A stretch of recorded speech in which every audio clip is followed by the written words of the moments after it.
En el bloque de análisis de sistemas eléctricos en sistemas ingenieriles, tal como su nombre lo indica, hicimos un análisis de los sistemas eléctricos, cómo se conforman y cómo funcionan, para después podernos orientar al funcionamiento de un supercapacitor.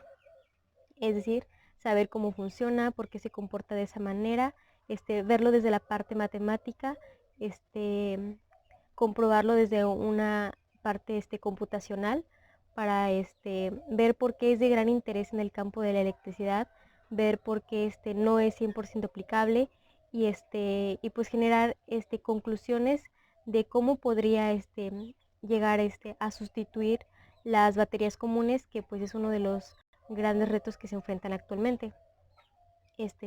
Para empezar a hablar de electricidad fue importante primero hablar de conductividad.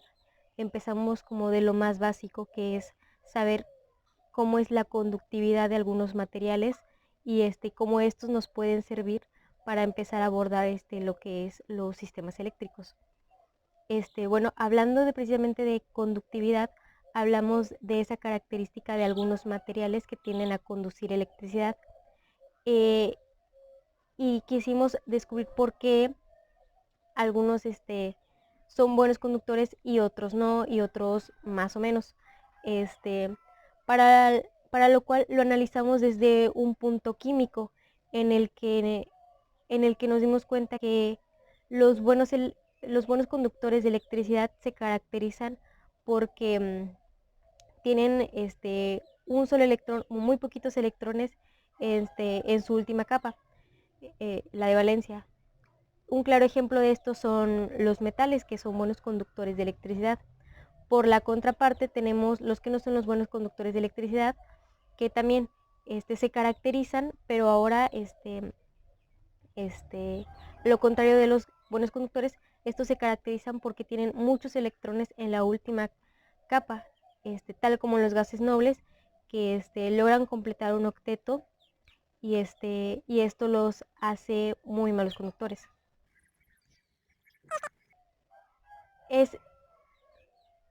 Fue importante determinar qué significaba cada concepto dentro de los sistemas ingenieriles. Creo que los más importantes a mencionar es precisamente que es un sistema eléctrico, que significa intensidad de corriente, que es un capacitor, que es un inductor, que es el voltaje, que es la capacitancia, bueno, los conceptos básicos. Empezando por lo que es un sistema eléctrico, lo podemos definir como una serie de componentes que tienen como objetivo la distribución de corriente eléctrica a través de un circuito. La intensidad de corriente la podemos definir por ley de Ohm como una proporcionalidad entre la diferencia de potencial y a su vez también una proporcionalidad inversa con la resistencia.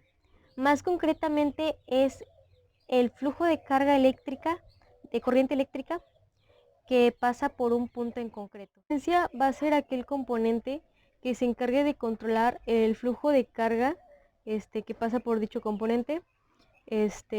Un capacitor va a ser aquel componente que se encarga de almacenar energía mediante un campo eléctrico, y una bobina va a ser aquel que se encarga de almacenar energía a través de un campo magnético. Ahora el voltaje, también conocido como intensidad, como diferencial de potencial o como fuerza electromotriz, va a ser la presión que un sistema de energía ejerce sobre la corriente eléctrica en un circuito. Es importante mencionar algunas leyes que son fundamentales para la comprensión del funcionamiento de un sistema eléctrico. Por ejemplo, tenemos la ley de Coulomb, la ley de Ohms y la ley de Kirchhoff, que son las que se estudiaron principalmente en este bloque. Empezando por la ley de Coulomb, la cual dicta que cuando la distancia entre dos objetos entre dos objetos se duplica, la fuerza de ellos disminuirá una cuarta parte, es decir, es inversamente proporcional a la distancia al cuadrado. La ley de Ohm establece que la corriente producida por un conductor está dado directamente proporcional a la diferencia de potencial en sus extremos y que a su vez también es inversamente proporcional a la resistencia que ofrece el material por el que se quiera pasar. De aquí sacamos tres fórmulas principales, que va a ser la de resistencia, que va a ser igual al voltaje aplicado entre la intensidad, la del voltaje, que va a ser el resultado del producto de la intensidad por la resistencia, y la intensidad, que va a ser resultado del voltaje entre la resistencia. Por último tenemos la ley de Kirchhoff, la cual se divide en dos leyes. La primera, que indica que la suma algebraica de las corrientes en un sistema va a ser igual a cero, y la otra, que indica que la suma algebraica de los voltajes en un sistema cerrado o una malla va a ser cero. Esto básicamente se traduce en que el voltaje que entra a un circuito es la misma cantidad de voltaje que va a salir del mismo circuito.